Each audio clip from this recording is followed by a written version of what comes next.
Boa noite, irmãos. A paz do Senhor a todos. Amém. Amém. Deus abençoe a vida de cada um, em nome de Jesus.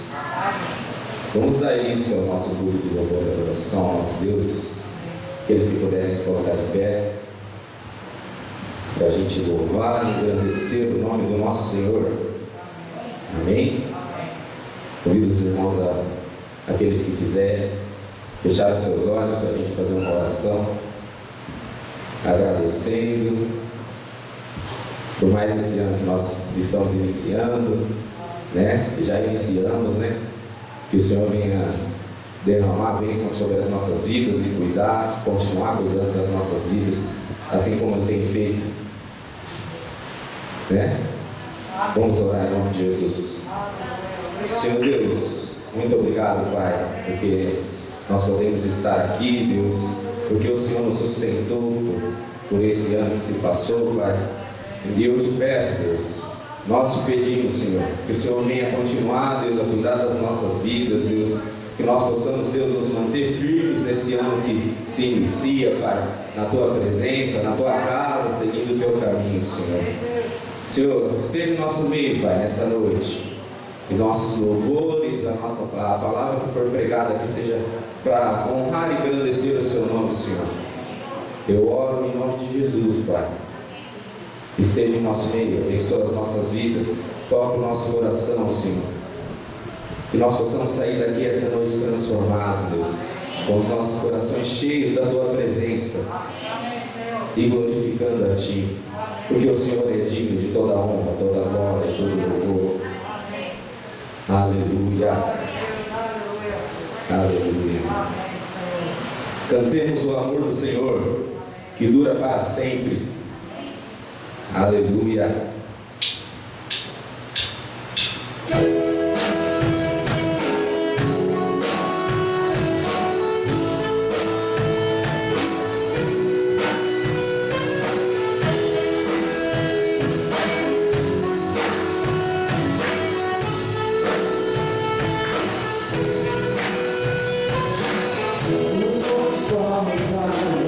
Teu livro de amor, eu abrirei meu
capaz de enviar Jesus para morrer na cruz por nós e nos fez livres.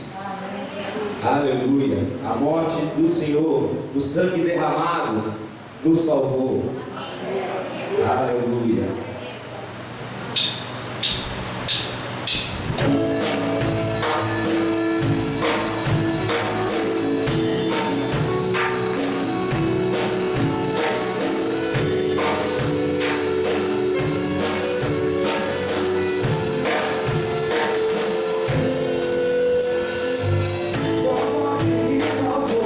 Seu sangue me lavou, teu amor me atraiu, tua graça me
Senhor, o que seria das nossas vidas? Talvez nós não estaríamos nem aqui, mas pela graça e misericórdia do Senhor, nós podemos desfrutar de momentos como esse, e louvar e cantar em nome do nosso Deus. Graças por isso. Que privilégio maravilhoso é poder cantar em nome do nosso Senhor, é poder adorar o nosso Deus. E que seja assim no decorrer do nosso ano, que o nosso coração esteja cheio de vontade de louvar e adorar e viver para o nosso Deus, servindo na sua casa, servindo Deus no nosso trabalho, servindo Deus aonde for que nós estejamos. Que a presença do Senhor seja algo que nós venhamos ansiar e buscar todos os dias da nossa vida. Louvado seja o nome do nosso Deus por nos permitir estar aqui. Aleluia.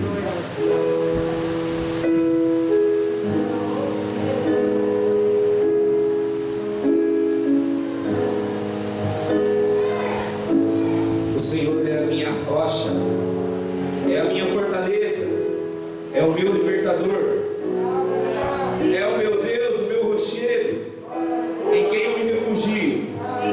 Ele é o meu escudo, poder que me salva, é a minha torre forte. Esse é o Deus cujo caminho é perfeito.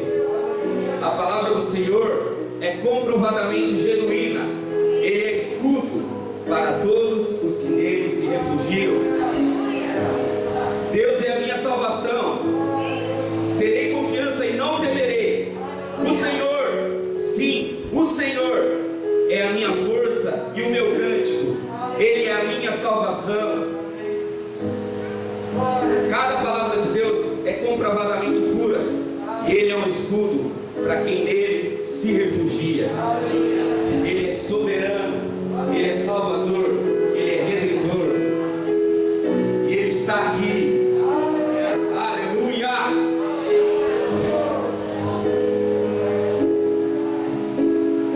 Aleluia!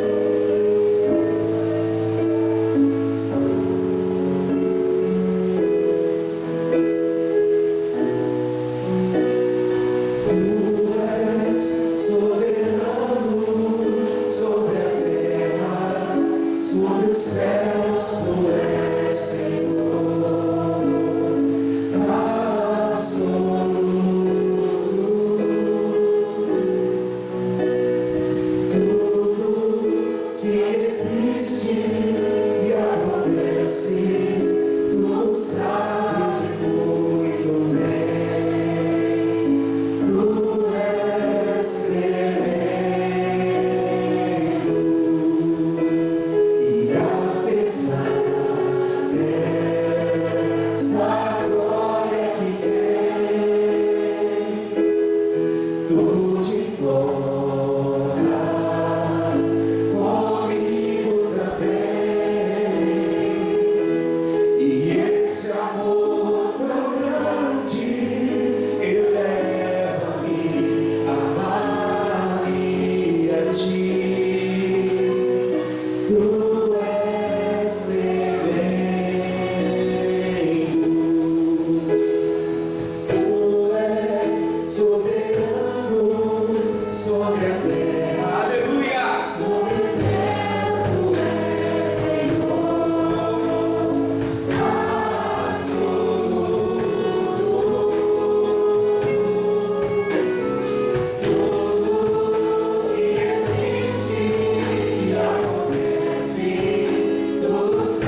fortaleza.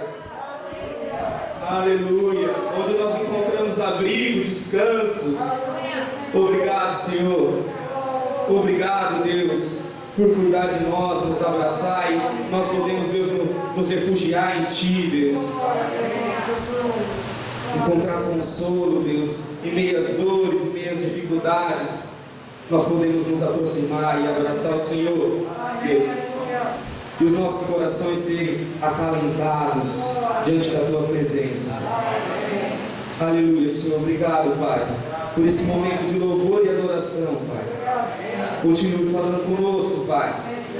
Continue, Deus, colocando a Sua palavra e o Seu amor dentro dos nossos corações.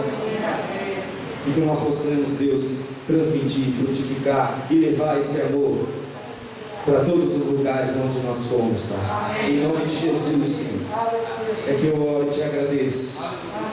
Amém. Amém.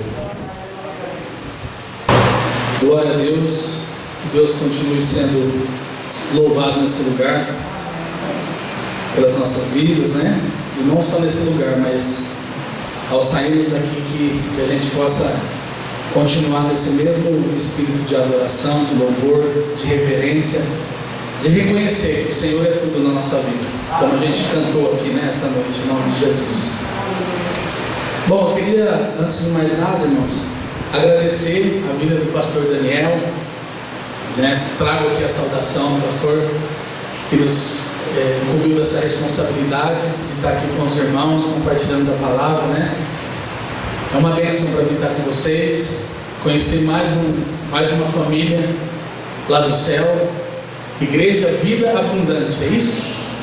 Glória a Deus pelos irmãos. O pastor Daniel é muito querido, muito amado, né? Eu conheço aí desde meados de 2001, né? A gente é ali da família Betel.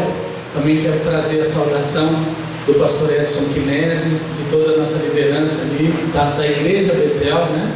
Sintam-se abraçados em nome de Jesus. E também da minha esposa Ana, dos meus filhos, o Caio e a Luara, que não puderam estar aqui, mas que eu amo, que faz parte da minha vida. Onde eu estou, eles estão, mas hoje eles não puderam estar aqui, né? Que Deus abençoe, irmãos, em nome de Jesus. Irmãos, abra sua Bíblia no Evangelho segundo escreveu Mateus, Evangelho de Cristo. Vamos ler a palavra do Senhor? Mateus capítulo 5, versos de número 13 ao 16, diz assim a palavra do Senhor: vocês são o sal da terra, mas se o sal perder o seu sabor, como restaurá-lo? Não servirá para nada, exceto para ser jogado fora e pisado pelos homens. Vocês são a luz do mundo. Não se pode esconder uma cidade construída sobre um monte. E também ninguém acende uma candeia e a coloca debaixo de uma vasilha. Ao contrário, coloca no lugar apropriado, e assim ilumina a todos os que estão na casa. Assim brilhe a luz de vocês diante dos homens, para que vejam as suas boas obras e glorifiquem ao Pai de vocês que está nos céus. Amém? Vamos orar mais uma vez. Pai, muito obrigado, Senhor, por essa noite de adoração, de louvor. Muito obrigado, Senhor, porque a Tua graça nos alcançou, a Tua misericórdia nos alcançou. E é por Cristo, ó Pai, que estamos aqui, ó Pai. Em nome de Jesus, que Cristo seja exaltado, que o Evangelho seja pregado, ó Pai, e que nós venhamos ser humilhados diante da Tua glória, Pai, que possamos reconhecer como o Senhor é grande, Pai, como somos pequenos e necessitados do Senhor, Pai. Que sejamos nós, a igreja, como um farol, Senhor, que brilha como sal, que iremos pregar esta noite, Pai. Em nome de Jesus, nós pedimos a Tua graça, ilumina os nossos corações, abre os nossos ouvidos, para que a gente de fato possa compreender o Senhor, Pai. Amém. Em nome de Jesus, amém. Amém, amém, irmãos? Amém. Glória a Deus. Irmãos, eu não sei aqui, mas alguns de vocês podem ter sido confrontados em algum momento na vida com uma pergunta, né? Questionados, né? Nós, os crentes, Se Deus existe, por que tem tanta maldade no mundo, né? Por que crianças morrem? Por que tanta guerra? Por que da pandemia? Não é verdade? E Deus falou muito ao meu coração, inclusive semana passada a gente esteve ministrando sobre essa mensagem, e eu queria trazer essa reflexão para os irmãos, trazer essa mensagem, trazer à tona a mensagem que nós, a igreja, temos nas mãos, né? E até o final dessa ministração, eu quero que os irmãos saiam daqui sabendo responder essa pergunta, né? Se Deus existe, geralmente é ateu que faz essa pergunta, né? Por que tanta maldade no mundo, não é? Então a gente vai tentar responder em nome de Jesus. Até lá eu quero fazer uma outra reflexão com os irmãos aqui. Você sabia que a gente pode afirmar que, com convicção, que ali no cemitério é um dos lugares onde a gente encontra os maiores tesouros, muitos tesouros? Como assim? No cemitério encontra tesouro? Vamos começar a caçar aqui, né? Todo mundo precisando de dinheiro. O que eu quero dizer com isso, né, irmãos? O cemitério é um lugar onde muitas pessoas foram enterradas ali, né? Sem sequer ter exercido os seus dons e vocações dados por Deus. As pessoas, muitos que estão ali, morreram e não exerceram o dom, a vocação que Deus deu. Toda pessoa, irmão, seja ela crente ou não, ateu, budista, né, do candomblé, espírita, independentemente de religião, elas são presenteadas por Deus com dons ou talentos e vocações, uma vocação específica. E o que são, né, esses talentos, dons? Dons, eu quero explicar aqui para a igreja, são capacidades especiais e aptidões, talentos, virtudes que capacitam as pessoas para exercerem a sua vocação, de maneira que possam glorificar a Deus e edificar a vida de outras pessoas, de maneira a melhorar a convivência entre os humanos e melhorar a cada um de nós. E o que seria a vocação? Diferentemente dos dons, dos talentos, a vocação é uma capacidade ou uma inclinação natural, uma habilidade, uma tendência para uma profissão ou uma função específica na sociedade. Quero dar aqui alguns exemplos, né? Médicos, quem aqui nunca utilizou de um serviço médico? Uma enfermeira ou um policial, quando a gente está em perigo, não é verdade? Ou então de um músico, para acalmar nossa alma, para ouvir a voz desse irmão, o Elton, né? Que bênção, é um dom, é uma vocação dada por Deus, e a gente é edificado, a gente passa a ser abençoado através dessa vocação dessa pessoa. O professor que ensina, né, os mestres, a gente é abençoado de alguma maneira pela vocação uns dos outros. Essa é a nossa realidade como ser humano, na vida em sociedade.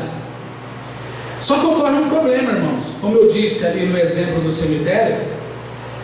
Por causa do pecado e do afastamento de Deus, muitos ali no cemitério enterrados, simplesmente enterraram junto projetos e planos da parte de Deus, sem exercer os seus dons e a sua vocação.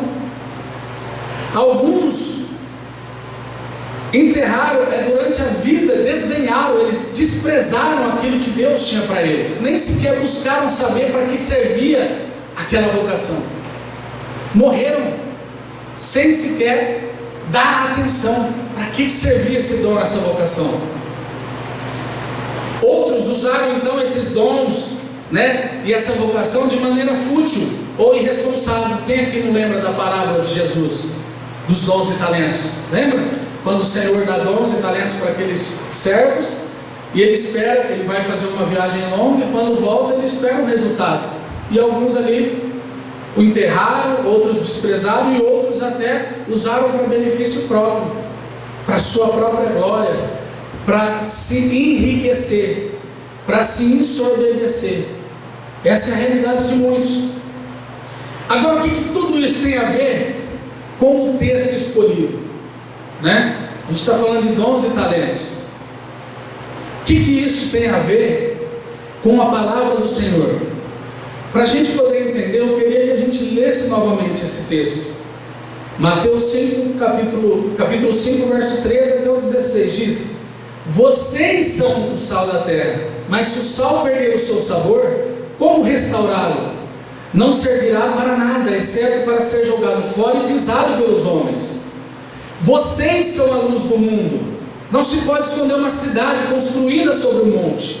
E também ninguém acende uma candeia e a coloca debaixo de uma vasilha. Ao contrário, coloca num lugar apropriado e assim ilumina todos os que estão ali na casa. Assim, brilhe a luz de vocês diante dos homens, para que vejam as suas boas obras e glorifiquem ao Pai de vocês que está nos céus. Ou seja, glorifiquem a Deus. Nessa passagem, irmãos, é importante a gente entender o contexto aqui. Jesus tinha acabado de trazer alguns ensinamentos espirituais para os discípulos, né? O Sermão do Monte. Quem de fato é feliz? Quem de fato é bem-aventurado? E a gente observa que todos os ensinamentos de Jesus, esses ensinamentos espirituais, vai dizer que são características de pessoas aqui na Terra que têm essas características e não são valorizados pelos homens. O homem carnal, o homem terreno, não compreende a riqueza das coisas espirituais. Por que Jesus usa aqui o sal e a luz para se referir aos discípulos? Jesus estava falando com a igreja, ele não estava falando para quem não era crente. Jesus, na intimidade com seus discípulos, tinha acabado de os chamar para uma intimidade, para um ensinamento importante, exclusivamente para a igreja, para os discípulos, para aqueles que eram seguidores de Jesus, para aqueles que tinham compromisso com esse reino espiritual, com esse reino eterno. E o sal e a luz, eu procurei no Google saber o que significa ali, qual o significado que traz ali. Se você procurar aí no seu celular, lá na sua casa, ou no seu computador, você vai ver que o sal e a luz, isso é uma definição ali, né, comum, dada para qualquer um. São duas realidades essenciais para a vida, duas coisas que não existem em função de si mesmas. O sal, ele existe para preservar e dar gosto aos alimentos. A luz, ela existe para ajudar a ver aquilo que está à nossa volta e evitar as quedas, por exemplo. Agora olha que interessante, por que Jesus ele fala a respeito, ele compara a igreja com sal e luz? Qual a importância que a igreja tem para aqui, para os homens, para a humanidade? Qual a função da igreja? Jesus ele não está se referindo a uma vocação e a um dom comum dado para qualquer pessoa, que são aqueles dons, aquela capacidade que eu falei anteriormente. Ele está falando de dons e vocação especiais para a igreja. Jesus ele se refere à vocação dos discípulos da igreja aos dons espirituais que foram conferidos exclusivamente à igreja, dons que capacitam a igreja para pregar uma mensagem, que é a vocação da igreja para propagar o Evangelho. A igreja, essa noite o Senhor quer que a gente faça uma reflexão e traga de volta ao nosso coração que o Evangelho, ele é uma mensagem que precisa ser pregada. As nossas atitudes, elas refletem aquilo que essa mensagem quer dizer, mas as nossas atitudes não são a mensagem. Os irmãos conseguiram compreender? O Evangelho é uma mensagem, uma boa notícia. As atitudes da igreja não é o Evangelho, não são o Evangelho, mas elas refletem o fruto do Evangelho, dessa boa notícia. E por que Jesus usa essa metáfora do sal, né? Na época de Jesus, o sal, vindo especialmente ali da região do Mar Morto, né? E era extraído em uma grande quantidade, ele era utilizado em primeiro lugar para conservar a carne, para não apodrecer os alimentos. Porque naquela época, irmãos, não tinha geladeira, né? Igual a gente, não tinha freezer, essa facilidade, essa moleza que a gente tem hoje em dia. Né? A gente está acostumado com essa modernidade, mas na época não tinha. Então, como que eles conservavam o alimento? Até hoje na região do Nordeste, quem aqui já foi para o Nordeste, ali para a região, né? Você vai ver carne pendurada no varal e envolta com um monte de sal. Para que serve aquilo ali? Para a carne não apodrecer, para a carne não se deteriorar. Em primeiro lugar, então, assim como o sal, a igreja, ela evita que a sociedade ela entre em processo avassalador de decomposição ética e moral, de apodrecimento. Hoje em dia, o que está acontecendo na nossa realidade, na nossa geração, é que estão relativizando tudo. Não existem mais absolutos, uma verdade absoluta, segundo o mundo, eu estou dizendo. As pessoas acham que não existe mais, tudo é relativo, depende do ponto de vista de cada um, depende da vida de cada um. E a gente, cristão, sabe que não é essa a realidade. Jesus é a verdade, Ele é o caminho e Ele é a vida.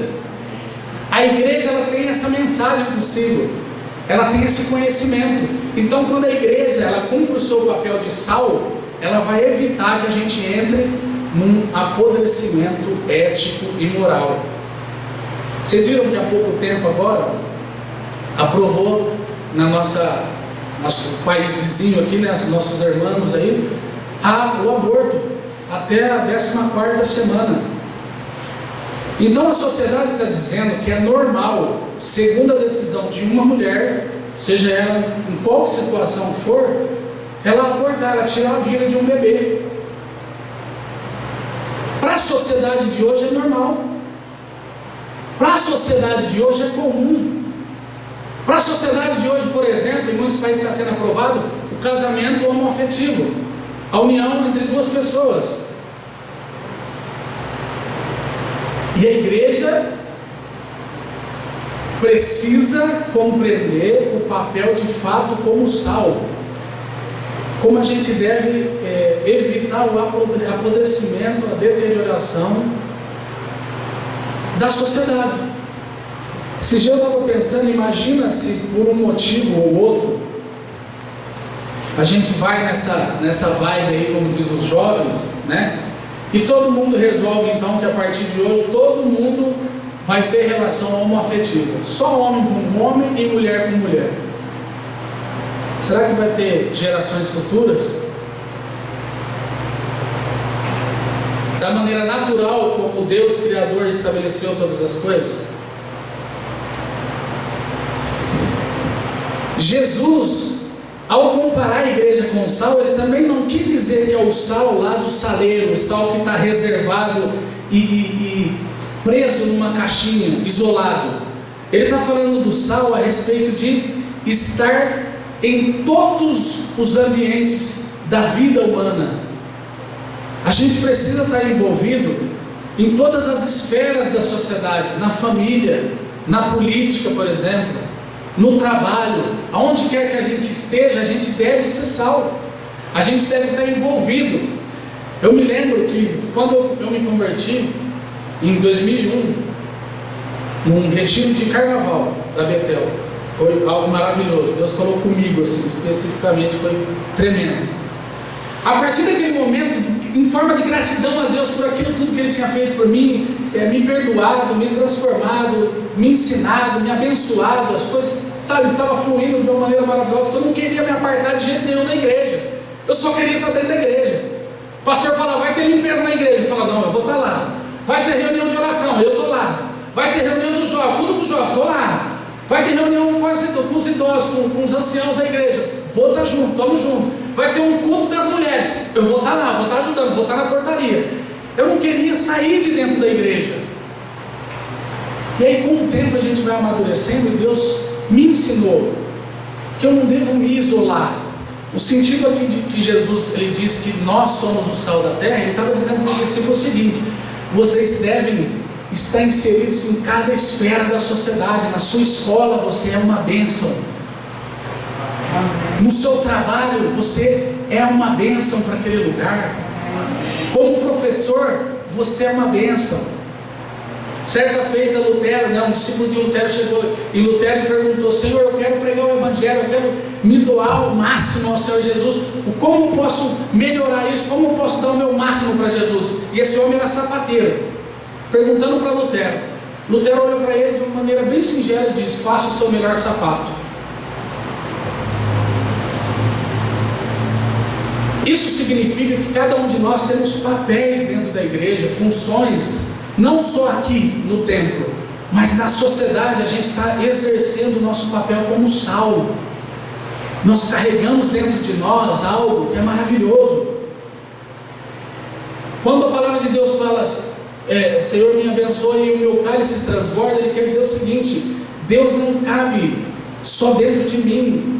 Deus é maior, eu preciso expandir isso para fora, eu preciso abençoar outras pessoas. Deus não é só para mim, o meu Deus, é o nosso Deus. Essa geração, ela canta muito, eu vejo muitos hinos, muitas músicas, um egocentrismo, um antropocentrismo, que quer dizer que o homem está no centro. A gente percebe isso, que parece que tudo que está acontecendo na igreja é para nós, exclusivamente para mim, sabe, para o meu eu, para o meu ego, para me satisfazer. E a palavra que Jesus está falando é o contrário. Vocês são sal, vocês precisam sair para fora.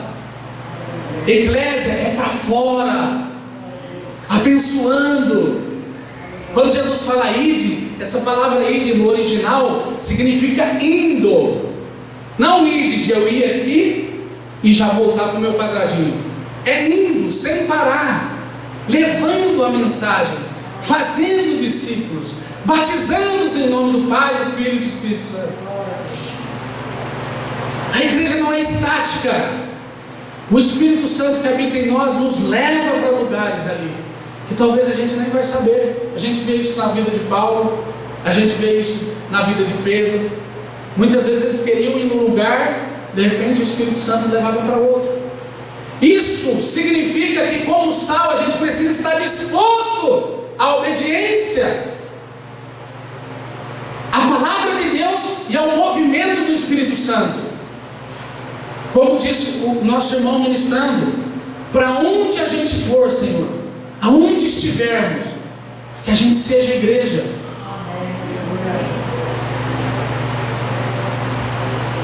Como sal, então, a igreja ela tem essa função de, no sentido negativo, de refriar o pecado e o mal, e ao mesmo tempo dar sentido, dar razão à vida, dar sabor à vida. Porque outro aspecto, outra característica do sal é temperar, é dar sabor. Irmãos, nesse tempo de pandemia, o que tem pessoas entrando em depressão, aumentou o suicídio, crianças, adolescentes desesperados, pais não sabem o que fazer com seus filhos em casa. E a gente que é sal, será que a gente tem temperado? Será que a gente tem trazido a luz ali à tona? A razão de viver. O crente ele deve ser convicto, alegre, animado, otimista, porque ele tem em posse de si a verdade, que é a palavra de Deus, que é Jesus Cristo, vivo, ressurreto. Jesus ele não disse assim, agora eu vou subir e vocês aí se virem. Ele falou, eu estarei convosco todos os dias, até a consumação dos séculos. E como? De que forma? Através do Espírito Santo de Deus. O Espírito Santo de Deus é o mesmo Deus que Jesus Cristo.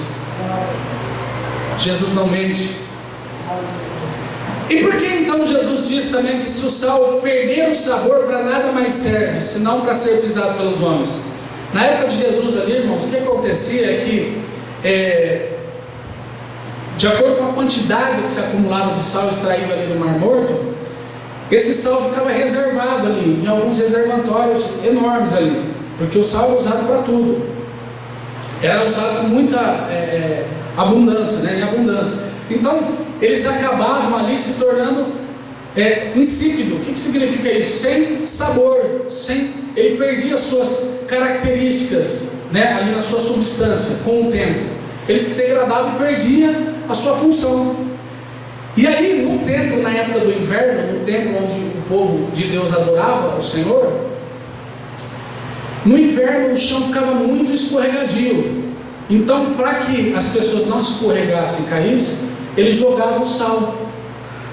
E aí aquela mistura ali do gelo com o sal ficava firme e as pessoas podiam pisar. Por isso que Jesus fala aqui, né? Para mais nada serve, que é a sua função principal, senão para ser pisado pelos homens. Uma realidade que a gente vive muito, né, e a gente ouve, é que, assim, geralmente a gente ouve mais ou menos assim: poxa, mas todo mundo faz, né? Todo mundo faz isso, qual o problema, né? Eu paro no estacionamento de deficiente porque é rapidinho, facilita, né? Eu furo a fila porque todo mundo faz isso, qual o problema? Eu preciso agilizar, né, a minha vida aqui. Ou então, a gente vê coisas como o aborto sendo aprovado e por aí vai. O crente, quando ele perde a noção de ser salvo, ele perde a sua função, ele vai ser desprezado pelos homens. É isso que Jesus está dizendo. Se a gente não cumprir com a nossa função, se a gente não levar a mensagem do Evangelho, se a gente não tiver um testemunho condizente com aquilo que a gente fala, a nossa vida prática, o nosso cotidiano tem que refletir aquilo que nós pregamos aqui. Senão perde a função, e a gente é desprezado pelos homens, a gente passa a ser ignorado pelos homens. Essa é a realidade. A igreja, ela não é pautada pela ordem do mundo. Não é porque todo mundo faz que eu devo fazer. Nós somos pautados, nós temos como base a palavra de Deus. A gente tem como parâmetro a palavra do Senhor. A gente tem como esperança as promessas de Deus. Mesmo, né, que pecadores, mesmo que pecadores, mesmo que falhos, mesmo que limitados em algumas coisas, a gente deve seguir avançando num processo de santificação.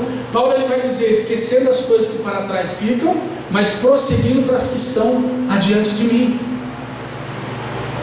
A gente como igreja precisa ter essa noção. Nós somos falhos? Sim. Somos pecadores? Sim. Mas a gente não pode entrar, a partir de hoje, entra aqui, e você senta ali, você se torna um membro, e você vai continuar do jeito que você estava. Não, a gente passa a assumir um compromisso com o reino de Deus. A gente passa a ter um compromisso, a estar à disposição da igreja com os nossos dons, a nossa vocação, como músico, como professor, seja como for. A gente precisa estar de forma ativa, abençoando pessoas, e de forma, vamos dizer, passiva, me santificando, mudando a minha vida, transformando e refletindo a luz de Cristo. A voz do povo é a voz de Deus, a gente ouve. Será que a voz do povo é a voz de Deus? Aquilo que todo mundo está dizendo é normal, é correto? Vou continuar porque todo mundo faz, é assim mesmo? A gente tem certeza, a gente pode dizer, afirmar deliberadamente que de fato a verdade não está com a maioria, irmãos. Nunca foi assim. A verdade está em Cristo Jesus. Jesus disse: eu sou a verdade e a vida. Cristo não oferece mais uma verdade para ser ensinada. Ele diz: eu sou a verdade. Jesus ele não oferece só um estilo de vida no sentido pejorativo, mas ele é a própria verdade, ele é a vida que deve ser seguida. E essa verdade é transformadora, ela modifica a gente. O que Jesus, aqui voltando para o verso de número 14, o que ele quis dizer dizendo: vocês são a luz do mundo? Jesus estava comparando os discípulos com a luz. A luz, especialmente na época de Jesus, que não existia poste igual a gente vê para todo lado, a luz ela dava direção. A luz traz à tona o caminho, assim como um farol, né, num porto de barco, de navios.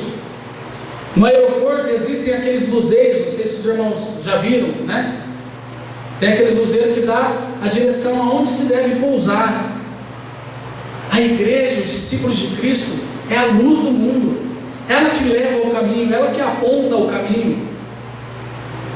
Jesus ele quis dizer que a vida do cristão traz à luz as verdades a respeito do pecado, dos problemas do homem, da morte e da existência de Deus.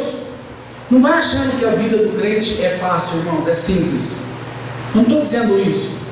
Porque sendo luz, o que acontece? Quando a gente está num lugar, num ambiente da família, numa festa, em qualquer lugar que a gente estiver, a gente vai trazer à luz o pecado. Passa a ter naquele ambiente um parâmetro de comparação.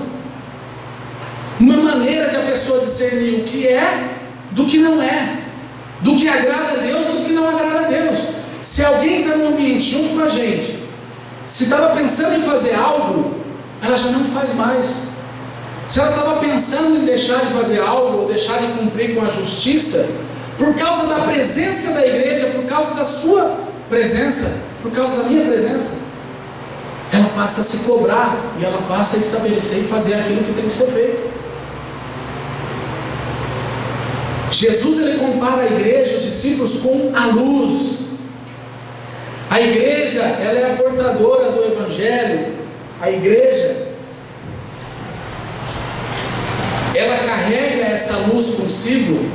E no verso 16, Jesus diz que assim brilha a luz de vocês diante dos homens, para que vejam as suas boas obras e glorifiquem ao Pai de vocês que está no céu. O que Jesus quis dizer nessa passagem? Finalmente, irmãos, eu quero aqui responder aquela primeira pergunta lá do início. Se Deus existe, não é isso que perguntam para a gente? Por que há maldade no mundo? Como que a gente deve responder essa pergunta? Com outras perguntas. Você deve perguntar para a pessoa: o mal respeita a lei? O bandido ou estuprador, aquele que comete o mal, ele tem freio, ele obedece às leis da sociedade estabelecida? Não. Os bandidos, né? Nesse caso. Então por que é que o mal não tomou conta definitivamente do mundo? Por que a gente ainda vê o brilho no rosto de uma mãe que deu à luz? Por que a gente ainda vê casais abençoados e sendo felizes há anos casados juntos? Por que a gente vê uma mensagem tão poderosa pregada há anos? A resposta é porque Deus, ele abandonou a sua glória, ele se despiu da sua glória. Ele tomou forma de homem. Ele nasceu, cresceu e sempre perfeitamente obediente a Deus. Ele morreu.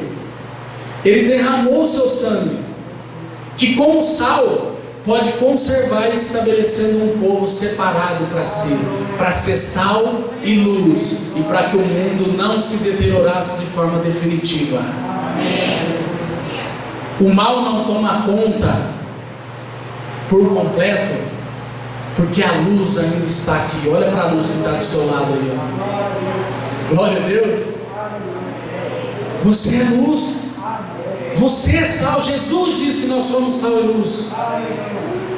A igreja, ela deve seguir compromissada, salgando a terra e iluminando o mundo. Se Jesus é o sol da justiça, de onde que vem a nossa luz? Jesus é o sol da justiça porque nele mesmo, em si mesmo, ele possui luz própria, assim como o sol. Mas a igreja é a lua que reflete a luz do sol. Nós só podemos ter luz porque nós temos Cristo em nós. No que se difere a igreja de homens pecadores comuns? Qual a diferença? Cristo Jesus. A palavra de Deus em Romanos capítulo 3 diz que o homem por si só não busca Deus. Nenhum homem busca Deus. Nenhum homem é capaz por si só. Mas nós temos Jesus Cristo em nós, a igreja. O próprio Jesus, o próprio Deus estabeleceu que fosse assim. Ele escolheu, ele definiu que a luz estaria na igreja, que a igreja seria um luzeiro, que não possui luz própria, mas reflete a luz de Jesus. Abra sua Bíblia em 2 Coríntios para finalizar, irmãos. Capítulo de número 4. Segunda carta aos Coríntios, capítulo 4, do verso 1 ao 7. E eu queria chamar aqui o Ministério de Louvor para me ajudar. A gente vai cantar uma música para finalizar em nome de Jesus em forma de oração. A igreja, nós temos o Evangelho para pregar, irmãos.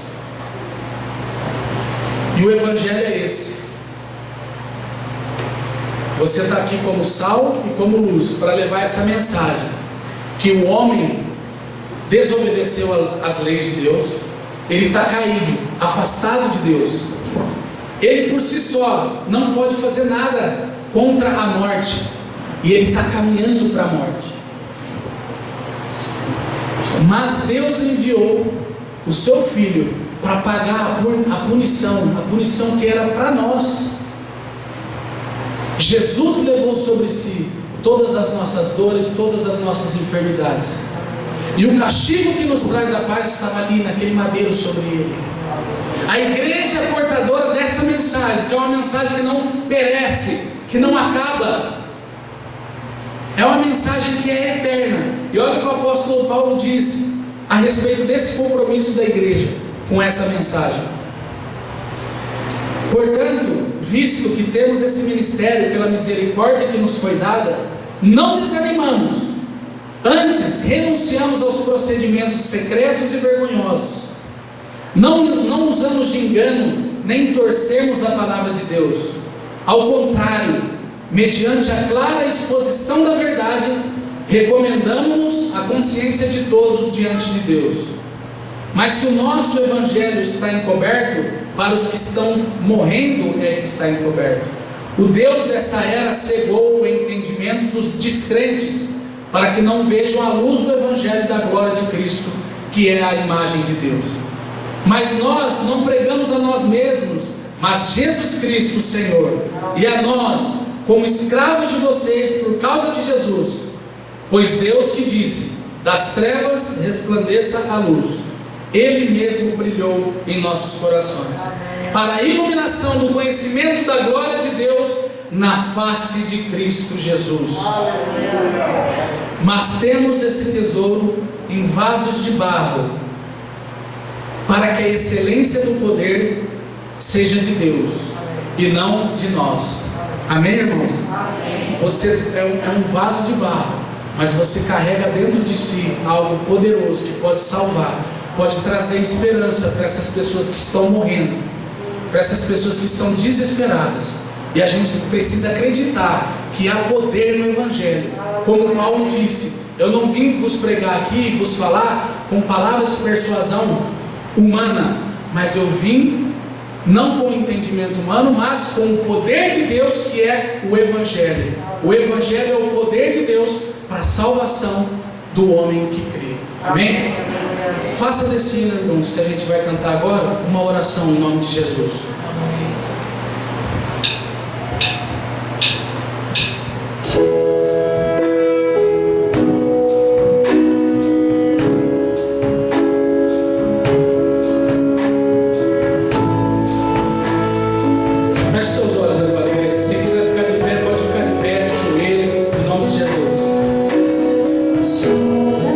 Senhor, me conhece.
possa nos abençoar, Senhor. Encher este lugar de pessoas capacitadas pelo Teu Espírito Santo, Pai, com dons, com vocação, Senhor, para que o Senhor seja glorificado, para que Jesus Cristo seja glorificado e para que a igreja seja edificada, Pai, em nome de Jesus. Amém, Senhor. Graças a Deus. Deus abençoe, irmãos. Perdoe se eu passei um pouquinho do horário. Deus abençoe, viu, irmãos? Em nome de Jesus. Amém. Agradecemos a Deus pela vida do pastor João Marcos. Que o Senhor possa estar abençoando a sua vida cada dia mais e mais, fortalecendo os seus passos, as suas convicções no Senhor, convicção na esperança da glória, e que realmente para nós seja um momento de mudança, e que nós possamos ser usados pelo Senhor da maneira que Ele quer, assim como nós cantamos, como um farol, como uma ponte, e que nós sejamos instrumentos usados pelas mãos do Senhor. Mas para isso, que os nossos corações estejam abertos e voltados para o mover do Senhor em nós. Amém? Pai, obrigado, Senhor, por esta noite. Obrigado, Senhor, pela Tua palavra que foi lida, explanada, que foi, Senhor Jesus, trazida pelo Teu servo. E não foram Suas palavras, mas foram as palavras do Espírito Santo sendo ministradas nos nossos corações. Que tudo isso se converta em bênçãos, se converta em mudanças, que façam diferença no nosso caminhar, no nosso dia a dia, Pai. Porque se não formos sal, para que serviremos nós? Se não formos luz, para que serviremos nós, Senhor? Usa-nos, ó Pai, de acordo com o Teu querer, e que os nossos corações estejam abertos ao mover do Senhor em nós, Pai. Em nome de Jesus, nós Te agradecemos, é que nós oramos no Teu nome, Senhor. Dá a todos nós uma boa semana, uma semana de vida, de trabalho, uma semana de busca à Tua palavra, à Tua presença, no nome santo de Jesus. Amém. Amém.